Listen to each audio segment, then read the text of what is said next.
Nabi SAW dalam hadis riwayat Muslim meriwayatkan ataupun menyebut sebuah hadis daripada Allah Azza wa Jal, hadis qudsi.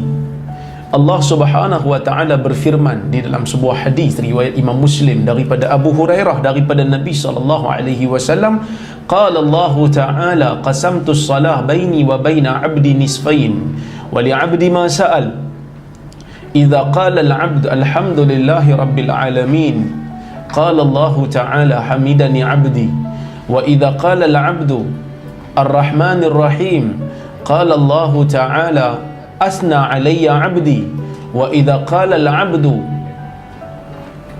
maliki yaumiddin qala Allah 'azza wa jalla majjadani 'abdi aw qala fawwada ilayya 'abdi wa idza qala al-'abdu ihdina as-siratal mustaqim qala Allahu 'azza wa jalla hadha baini wa baina 'abdi hadha baini wa baina 'abdi wa li 'abdi ma sa'al wa idza qala al-'abd ihdina as-siratal mustaqim siratal ladzina an'amta 'alaihim ghairil maghdubi 'alaihim waladdallin qala Allahu ta'ala hadha li 'abdi wa li 'abdi ma sa'al atau kama qala Allah azza wa jalla fima rawa anhu Rasulullah sallallahu alaihi wasallam.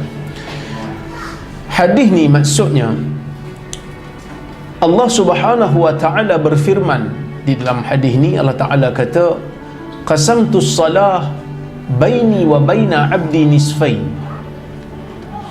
Aku membahagikan salat di antara diriku, di antara zatku dan juga hambaku kepada dua bahagian. Allah menyebut dalam hadis ni, aku bahagikan salat, tetapi sebenarnya bukan salat, tetapi sebenarnya Fatihah. Disebutkan dalam hadis ini salat majaz mursal, alaqatuhu kulliyah. Disebutkan salat kerana kepentingan Fatihah. Kerana dalam hadis yang lain Nabi sebut la salata liman lam yaqra bi Fatihatil Kitab. Tidak ada salat yang sahih tanpa membaca Fatihatul Kitab. Maka Allah Subhanahu wa taala mengatakan di dalam salat ini, Allah mengisyaratkan di dalam salat ni benda yang paling utama adalah Fatihah. Seperti mana Nabi sebut dalam hadis yang lain, Al-Hajju Arafah, haji itu adalah Arafah. Sedangkan haji itu ada ihramnya, ada tawafnya, ada sa'inya, ada melontarnya, kan? Ada bercukur dan memotong rambut. Tetapi bukan Nabi nak nafikan yang lain, tetapi Nabi nak kata antara unsur yang terpenting di dalam haji adalah Arafah. Seperti mana unsur yang paling penting di dalam salat ini adalah Fatihah.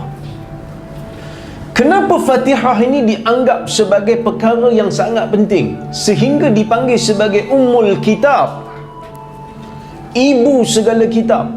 Kerana di dalam Fatihah ini terangkum semua perkara yang ada di dalam Al-Quran. Kuncinya dalam Fatihah. Kenapa Fatihah? Kerana dalam Fatihah ada pujian kepada Allah. Kerana dalam Fatihah merupakan pengakuan seorang hamba kepada Tuhannya. Kerana di dalam Fatihah merupakan doa seorang hamba kepada Tuhannya. Dan juga di dalam Fatihah kita minta kepada Allah supaya jauhkan kita daripada jalan-jalan orang yang beragama tetapi sesat. Maka sebab itu orang yang membaca Fatihah, dia akan dapat rasa sesungguhnya Fatihah ini betul-betul mukjizat yang mana Allah Subhanahu wa taala turunkan, yang mana kalam Allah tidak sama dengan mana-mana kalam makhluk yang lain. Sebab tu kita tengok dalam Fatihah ni sebagai contoh, ia merupakan kata-kata yang seimbang, balance, seimbang, sangat seimbang. Kerana apa? Dalam Fatihah kita ada berapa ayat? 7 ayat. Khilaf di kalangan para ulama. Sebahagian ulama masukkan bismillah sebagai ayat yang pertama, sebahagian ulama pecahkan ayat siratal ladzina an'amta alaihim satu ayat, ghairil maghdubi alaihim waladdallin satu ayat yang berbeza. Baik, kita tengok Fatihah. Alhamdulillahirabbil alamin, Ar-Rahmanir Rahim.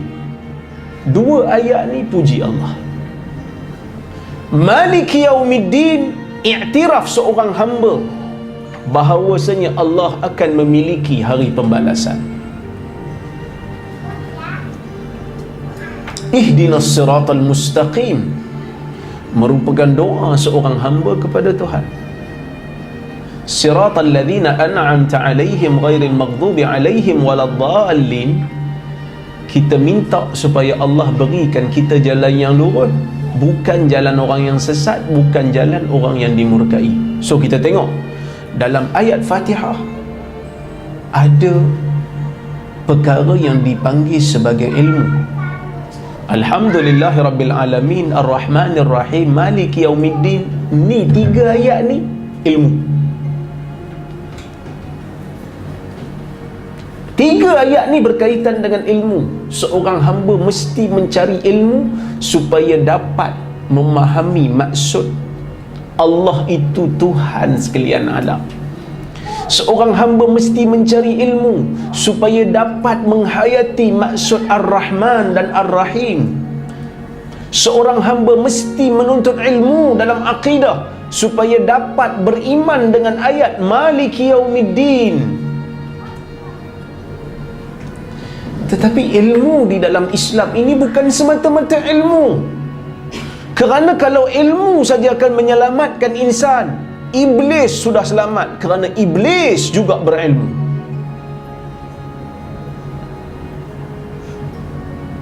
Sebab tu tuan-tuan dan puan, Nabi tak pernah suruh kita untuk berhadapan dengan iblis.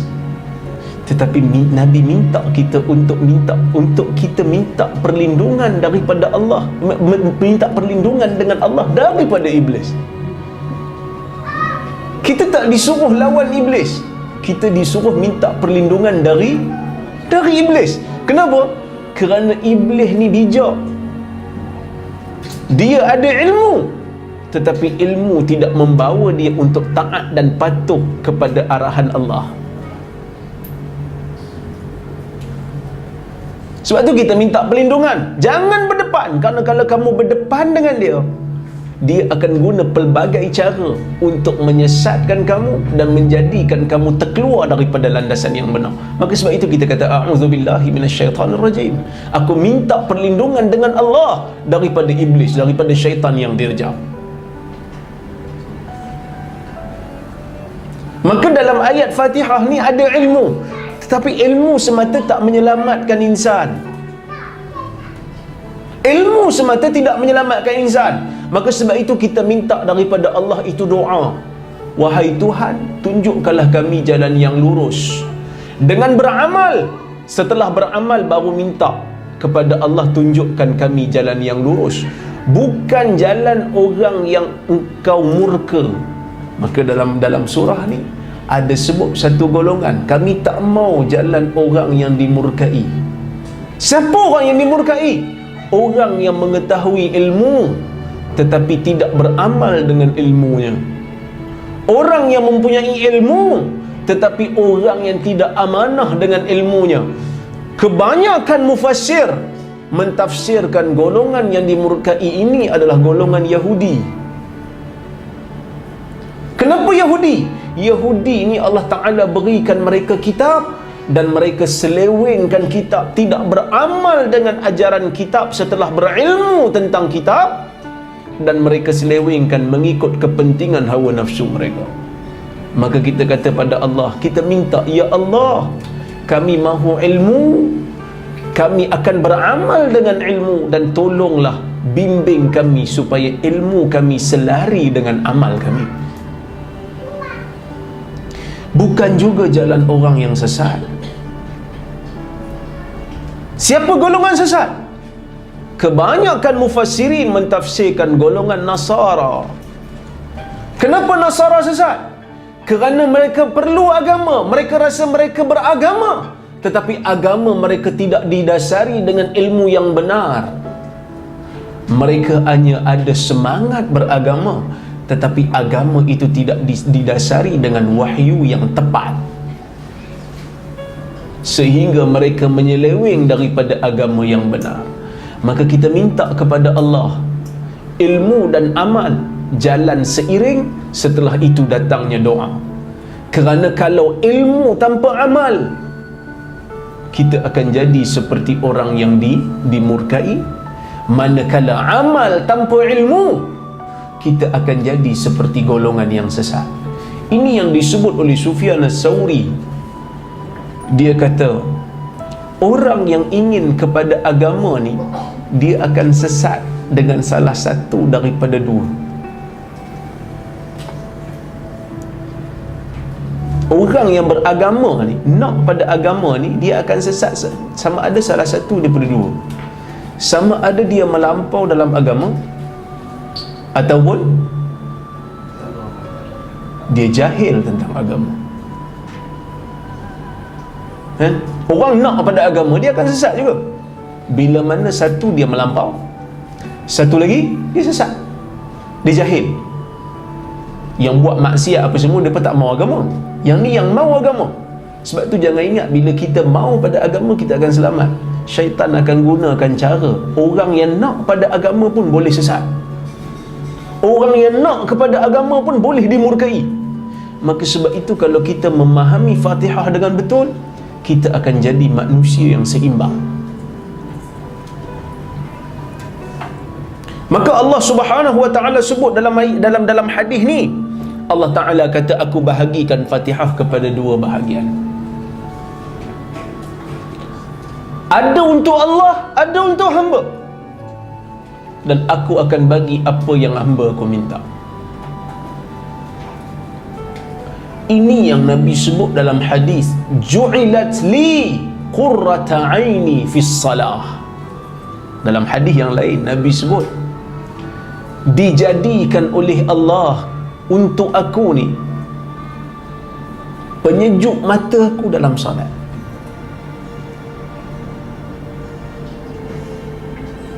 Dalam hadis di awal hadis tu Nabi sebut, hubbibali min dunyakum an-nisa wat-tib wa ju'ilat li qurrata aini fis salah.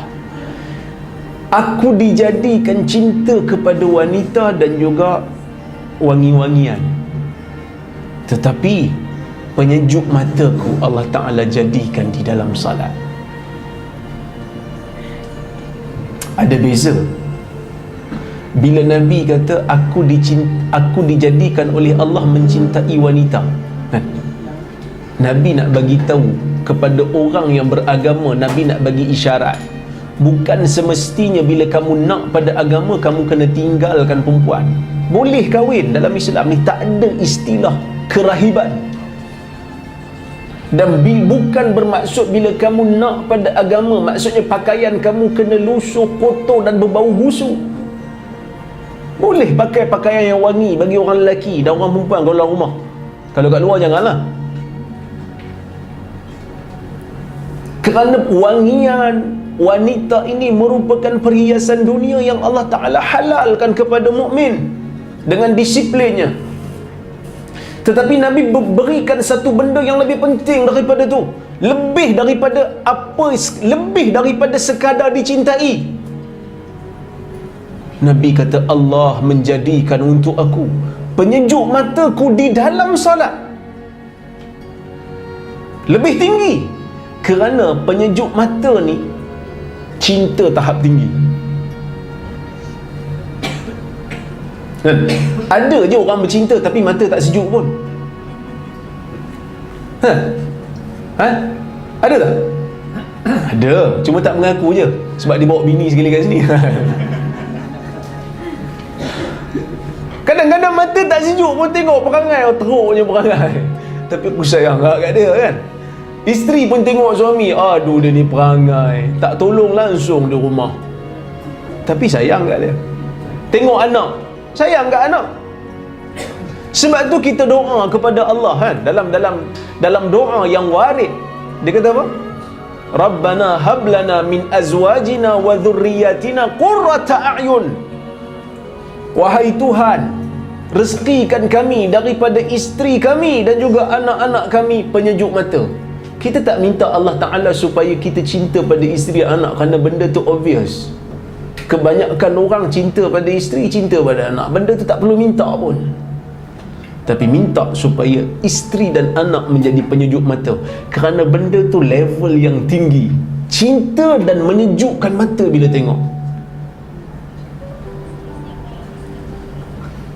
Ramai orang ada isteri dan cinta pada isteri dah kan.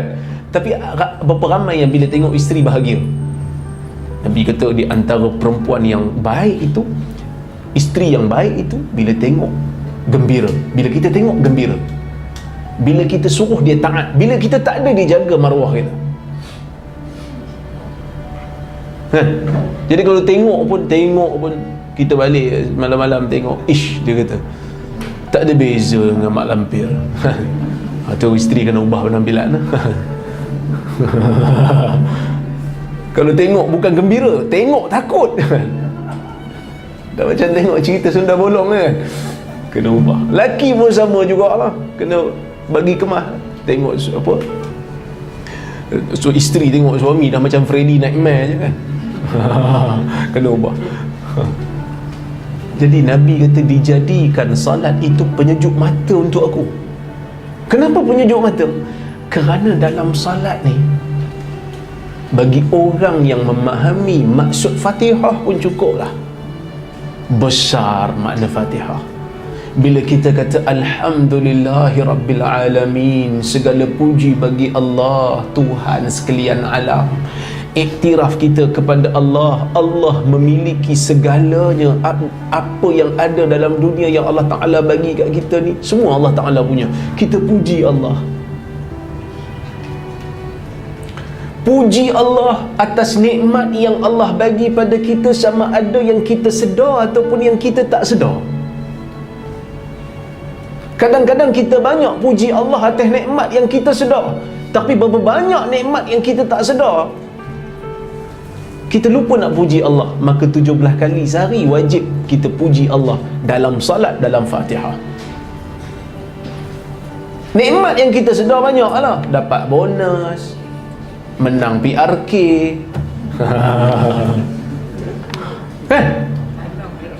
Kalah kan? Oh, koma orang PH lah kan.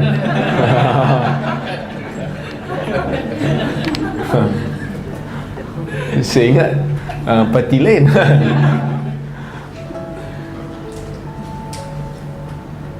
Tapi banyak nikmat yang Allah Ta'ala bagi yang kita tak sedar. Kita kena puji Allah.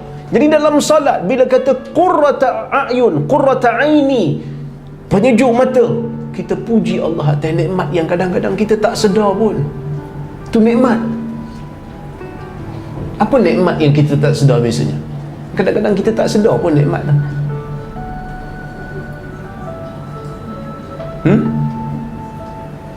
Agak-agak lah. Dia kata dah tak sedar, Ustaz tanya buat apa? Memang tak sedar lah.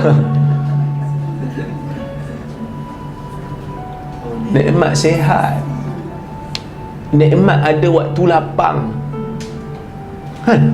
Ini yang disebut dalam hadis. Nabi kata ni'matan maghbunun fiha kathirun minan nas, as-sihhatu wal faragh. Dua nikmat yang mana manusia yang lain tertipu, selalu tertipu, sihat dan masa lapang. Kadang-kadang kita rasa Allah Ta'ala tak bagi nikmat banyak kat kita. Sebab apa? Sebab kita tak gaya. Biasa tu nikmat yang disedari lah, pasal apa aku tak gaya kan. Tapi jangan lupa tuan-tuan dan puan-puan, kadang-kadang nikmat kaya Allah Ta'ala bagi, tapi Allah Ta'ala ambil nikmat lain. Saya ada seorang kawan, jutawan, duit banyak, kebun banyak, tapi tak boleh makan banyak benda, gaut. Tuhan bagi nikmat kaya kat dia, tapi Tuhan ambil nikmat yang lain.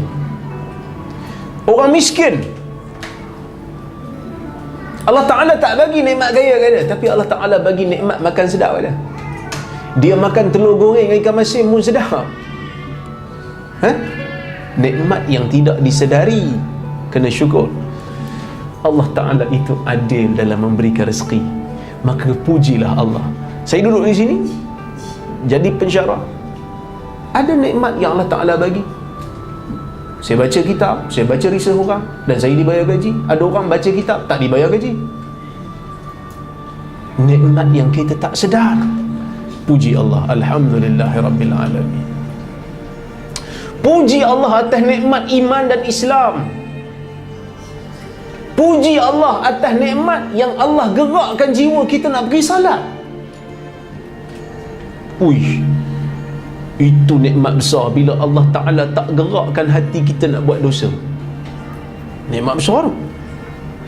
Sebab tu puji Allah. Kerana orang munafik, kalau dia orang nak pergi salat, qamu kusala, kan, mereka bangkit salat dalam keadaan bermalas-malasan, kan. Tapi kita, Allah Ta'ala gerakkan hati untuk pergi salat, terikat jiwa dengan salat. Dah masuk waktu zuhur dah ni, pergi salat. Ada orang Allah Ta'ala gerakkan jiwanya nak buat maksiat je. Hari ni apa maksiat aku nak buat? Kita tak. Alhamdulillah, nikmat yang kita tak sedar Allah Ta'ala beri. Puji Allah. Ar-Rahmanir Rahim, Tuhan yang Ar-Rahman dan Tuhan yang Ar-Rahim. Rahman, Allah Maha Pengasih kepada semua makhluk, tidak kira yang kafir atau yang mukmin. Ar-Rahim, Tuhan yang pengasih bagi orang-orang mukmin. Jadi bila kita puji Allah Ar-Rahman dan Ar-Rahim bagi orang yang buat dosa, orang yang buat dosa, kan dalam hadis disebut bila satu orang nak taubat pergi sunat untuk dia salat sunat, kan. Dalam salat sunat tu ada Fatihah. Dia kena lalu ayat ni, Ar-Rahman dan Ar-Rahim. Bila dia berdosa, dia taubat kepada Allah, dia baca ayat ni, terdetik dalam jiwa dia, Allah ni Ar-Rahman dan Allah Ar-Rahim. Allah akan ampun dosaku dan aku yakin setelah aku bertaubat dengan taubat yang nasuha. Maka ayat Ar-Rahman dan Ar-Rahim membuka pintu raja, membuka pintu pengharapan kepada Allah Azza wa Jalla apabila seorang hamba membacanya. Dan bila kita kata Alhamdulillah Rabbil Alamin, Tuhan jawab. Tuhan kata, Hamidani abdi, hambaku memuji diriku. Dan bila kita baca Ar-Rahmanir Rahim, terdetik dalam jiwa kita kata Allah Maha Pemurah, yang menerima taubat hamba tanpa perlu kita tebus apa pun. Taubat ni mudah sangat. Dalam syariat Muhammad, Allah Ta'ala sediakan jalan taubat untuk semua jenis dosa antara kita dengan Allah Azza wa Jalla. Besar pintu taubat ni, dan tidak tertutup sehingga matahari naik pada barat. Jadi hamba yang baca ayat ni sepatutnya timbul keinsafan dalam diri dia. Itu Ar-Rahman dan Ar-Rahim. Dan besarnya rahmat Allah Ta'ala ni, bila mana Allah janjikan bagi setiap pahala yang dilakukan oleh insan, gandaan pahalanya paling tidak 10, paling kurang 10. Tapi kalau dosa, Allah Ta'ala tak bagi ganda. Satu dosa satu. Kalau pahala ni paling kurang ganda 10, boleh pergi 700, boleh pergi lebih lagi. Maka sebab tu kita kata, besarnya rahmat Allah. Besar rahmat Allah. Maka sebab itu orang yang pergi salat ni, dia akan rasa salat penenang jiwanya. Sebab tu Nabi kata penyejuk mata, Maliki yaumiddin. Bila kita baca Ar-Rahman Rahim, Tuhan kata majadani abdi, hambaku, asna alayya abdi, hambaku memuji diriku. Wa idza qala al-'abd, Nabi Allah Ta'ala kata bila seorang hamba membaca dalam Fatihah, Maliki yaumiddin, Tuhan yang menguasai hari pembalasan,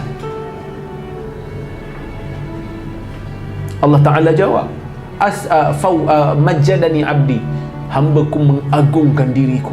Dalam riwayat yang lain, fawwada ilayya abdi, hambaku menyerahkan segalanya kepadaku. Apa maksud menyerahkan segalanya ataupun mengagungkan aku? Maksudnya, orang yang bila masuk dalam solat, sebelum solat dia berhadapan dengan dunia. Kita tak boleh menafikan diri yang kita ni hidup dalam dunia. Kita akan berinteraksi dengan orang. Ada kalanya kita dizalimi oleh orang dan ada kalanya kita menzalimi orang. Betul? Jadi bila kita masuk dalam solat, kita baca ayat Maliki Yaumiddin, kita dengar imam baca Maliki Yaumiddin, Tuhan yang menguasai hari pembalasan.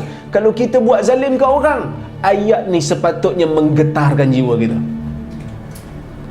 Kerana kalau aku buat zalim ke orang, mungkin tak ada orang ambil tindakan pada aku sebab aku bos dekat tempat tu.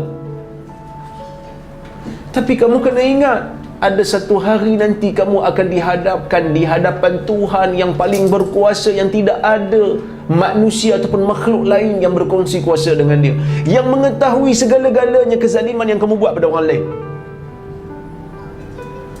Maka kalau orang yang menzalimi orang lain lalu ayat ni, dia akan rasa khauf, dia akan rasa takut. Suami yang zalim pada isterinya, bos yang zalim kepada anak buahnya, pemimpin politik yang zalim pada rakyatnya, bila baca ayat ni, dia akan takut dengan azab Allah Azza wa Jalla.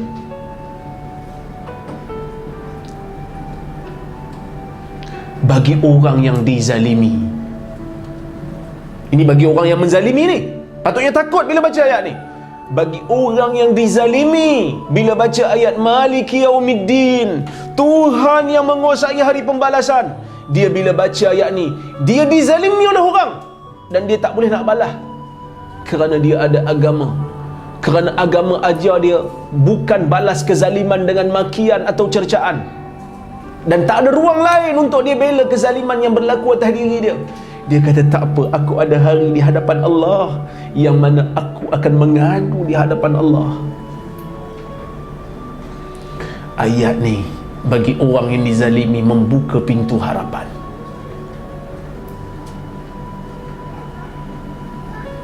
Buka pintu harapan kepada hamba supaya tidak putus asa dengan rahmat Allah Azza wa Jal.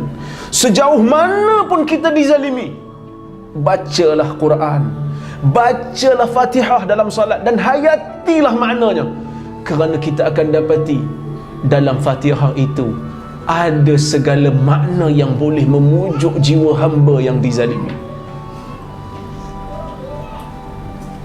Kadang-kadang kita disalahfahami dan kita difitnah. Kita tak ada duit banyak pun nak pergi saman orang fitnah kita, dan bukan senang nak saman fitnah orang ni. Tapi orang fitnah kita, saya tak pernah kata pun orang yang ucap apa ilahi lastulil firdausi ahla ni sebagai syirik dan kafir. Saya tak pernah kata. Tapi ada orang kata saya kafir dengan Imam Syafi'i sebab itu.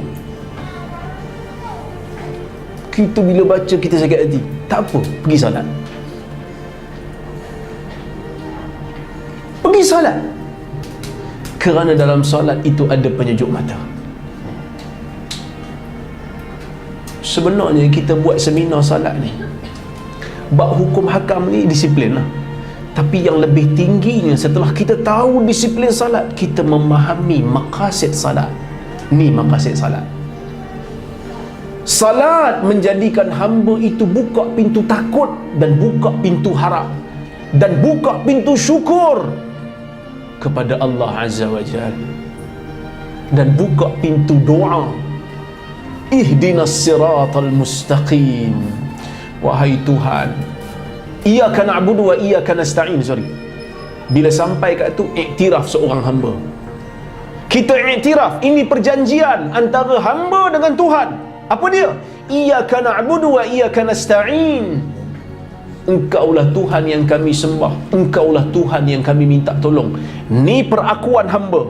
Di tengah-tengah Al-Quran, Tuhan kata, hadza baini wa baina abdi. Inilah perantara antara aku dengan dengan hamba-Ku.